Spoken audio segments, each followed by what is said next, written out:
Esse é o podcast Ciência para a Saúde. Aqui discutimos como a tecnologia e o comportamento humano podem melhorar a sua vida.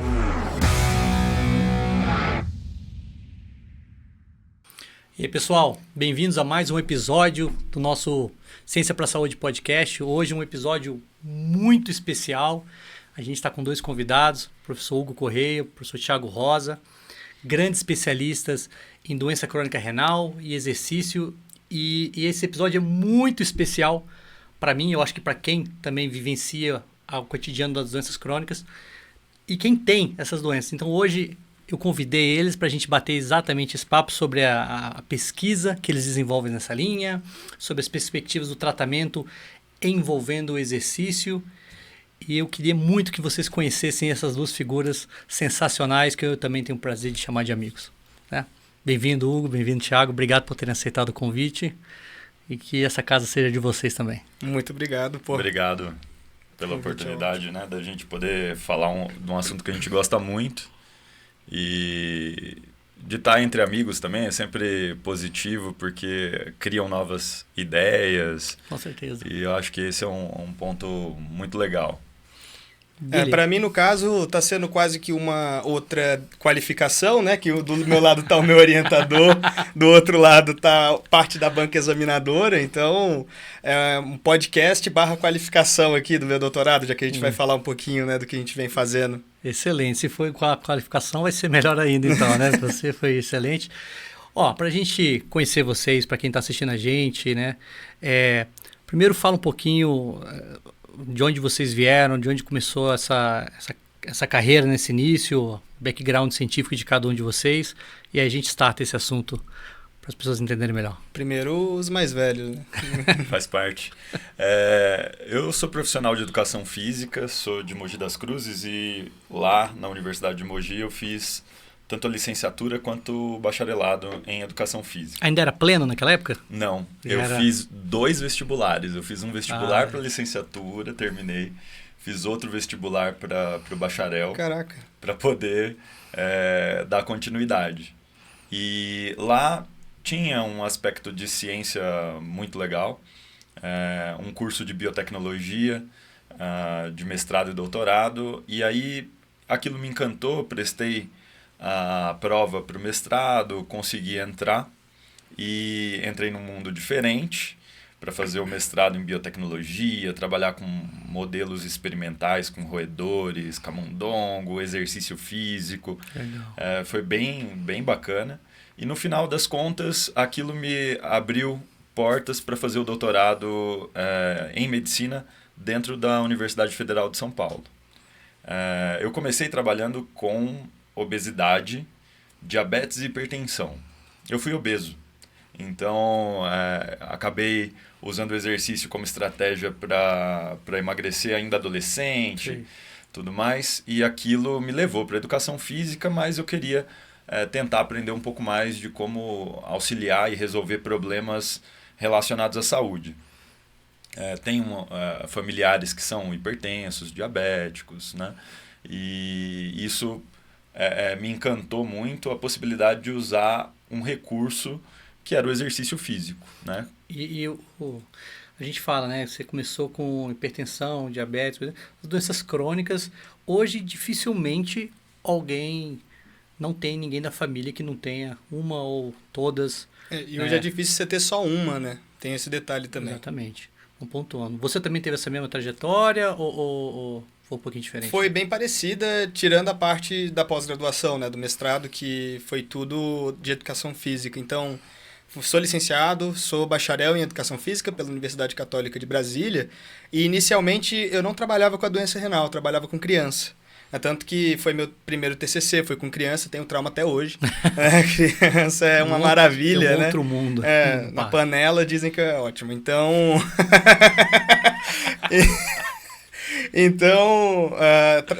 trabalhei na parte um pouco da fisiologia, mas mais voltado para o sistema nervoso, cognição e o papel ali, o crosstalk da coordenação motora e função executiva, né? Que é uma forma de quantificar a cognição de crianças, adultos e etc. Só que durante a minha graduação encontrei o Thiago, que inclusive foi a primeira palestra que eu fui, foi do Thiago, fiquei encantado que ele mesclou era uma palestra sobre obesidade, se não me engano, e mesclou a filosofia, biologia molecular, ele estava passando uma via de sinalização celular e do nada me lança um Sócrates, um Aristóteles. Eu falei, pô, como um bom calouro eu tinha chegado atrasado e não vi a apresentação do cara. Eu falei, pô, profissional de educação física não tem como saber de tudo isso, deve ser... Eu tinha preconceito com a minha própria profissão. Primeiro semestre, tava bem cético em relação a isso, e o povo, não, ele é profissional de educação física. Eu falei, oi? Aí eu falei, poxa, que beleza. Eu falei, cara, sempre quis mestrado e doutorado, e se fosse para fazer mestrado e doutorado tem que ser com esse cara. E aí, nosso caminho se encontrou, eu ainda na graduação, onde eu pude ajudar ele com as pesquisas da doença renal, e eu fui me criando essa afeição com a fisiologia renal, porque a partir dela eu pude reparar que, cara, quer aprender fisiologia?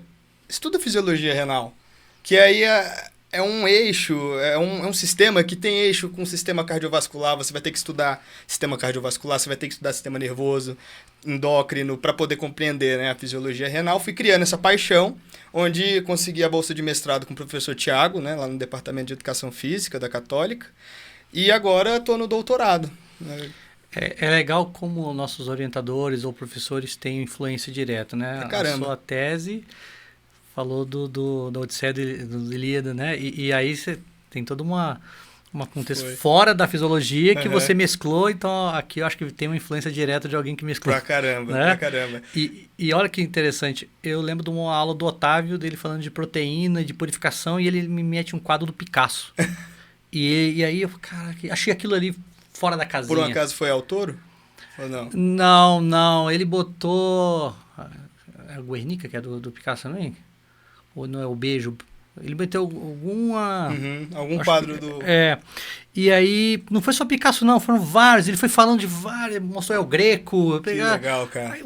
E a purificação? E aí ele tava falando das tecnologias que são o estado da arte. E aí ele foi fazendo um paralelo, eu falei, putz, isso é muito diferente. E como é que faz para assistir essa aula? E aí eu falei, esse cara é diferenciado. E foi uma das coisas que me chegou.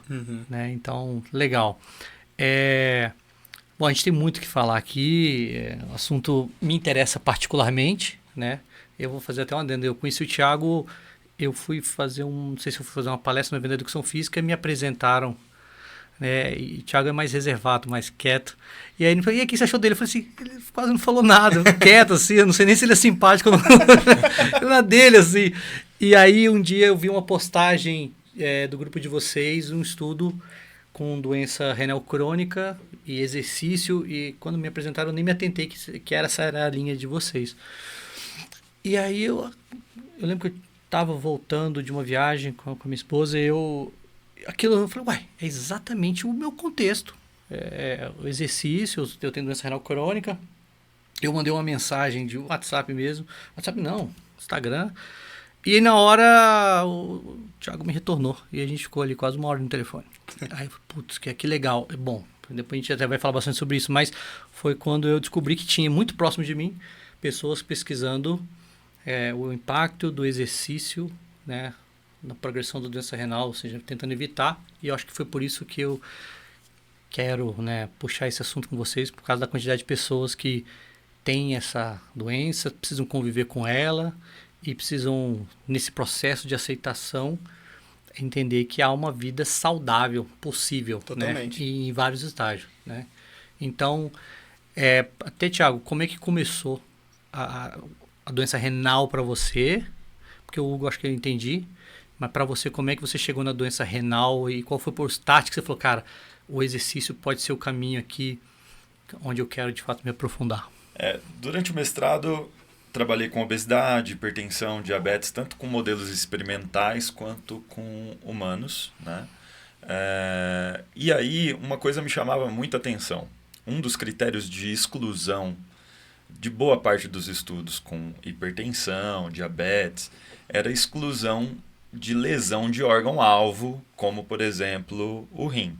Ou seja, o quadro mais grave, o quadro mais difícil de trabalhar, era excluído. Então, em geral, essas pessoas não são bem tratadas. Né? As pessoas são excluídas, inclusive, do métier de ciência, de pesquisa. Isso acontece por facilidade e conveniência, às vezes, do pesquisador. Ele quer Controlar aprender, controlar bem e aprender uma coisa muito específica de um subgrupo muito específico. As pessoas são hipertensas, mas ainda não evoluíram para uma doença mais grave e tudo mais. E dentro da Unifesp, a gente tem um local, né, importante de atendimento, tanto ambulatorial quanto para hemodiálise de pessoas com doença renal, e vários professores da nefrologia. Né? E um dos professores que chamava mais atenção na época era o Nestor Shore, e ele tinha, né, uma bagagem muito grande. Ele tinha um grupo de pessoas que só trabalhava com exercício, ou seja, um nefrologista que tinha um grupo específico de exercício, o que era muito legal, chamava muito atenção, e aquilo permitiu com que eu criasse curiosidade e começasse a querer desenvolver trabalhos dentro da área. Então, isso no mestrado ainda? No doutorado. Já no doutorado. No mestrado foi sempre ligado à obesidade, diabetes. E por coincidência, o meu orientador, o Ronaldo, na época, ele passou no concurso na Unifesp. Por isso que eu fui acabar conhecendo bem a Unifesp, e ele acabou sendo um professor da nefrologia. Que legal. Então, os caminhos, né, diabetes, hipertensão, obesidade, conduzem à doença renal crônica. Na maioria das pessoas que têm doença renal, é por esse motivo. Não era por acaso isso, então. E, no final das contas, a gente começou a conhecer muitas pessoas que trabalhavam, né, com esses pacientes e com modelos experimentais também. E aí a gente começou a tentar pensar o exercício como uma forma de tratamento não coadjuvante. Porque por muitas vezes o exercício é ditado como um tratamento coadjuvante, mas não, ele é um tratamento principal. Sim. Junto com outros tratamentos principais, ele é fundamental. Ele deveria ser parte fundamental dos protocolos de tratamento. E vocês arriscariam dizer que isso também serviria para todas as doenças crônicas degenerativas? Qualquer uma, cara. Porque uma vez um professor de graduação ele falou assim, uma analogia simples que eu levo para a vida, que é a questão de que máquina parada ela quebra mais do que máquina funcionando, né? Uma máquina funcionando. E ele também fez uma analogia que assim, a gente não bota gasolina num carro que já está com o tanque cheio. Então, fazendo aquela analogia do excesso de comida e tal. E quando eu vejo a questão, o entendimento do exercício como algo primordial, não é primordial, você vai fazer isso e as outras coisas. Como a gente sabe que o exercício, todos nós aqui somos da educação física, por isso que a gente... Pessoal, para quem não conhece o Ciência para a Saúde, a gente tem um canal no YouTube, né, o Ciência para a Saúde Podcast, no Instagram também. No Instagram também é diferente, tá? Ciência para Saúde, a gente foi meio... registrou 2 lá e foi essa confusão, mas pode pôr Ciência para a Saúde, a gente divulga os conteúdos aqui, e sempre que tiver discussão científica, rock and roll também, que a gente gosta particularmente. Show. Um episódio só sobre isso depois também. Bom demais. Quando o Thiago falou dos idosos, 80 anos, eu já fui pensando nos meus heróis do rock, tudo com um rinzinho sofrendo. Vai me dando tristeza. Mas, enfim, nós estamos nesse canal. Queria de novo agradecer vocês dois por terem vindo. E com certeza, em breve, a gente já faz uma segunda rodada para bater muito papo sobre esse assunto, que isso rende mais. E aí, para também conhecer a progressão das pesquisas de vocês. Tá certo? Excelente. Obrigado, pela oportunidade. Valeu, pessoal. Tamo junto. Até a próxima.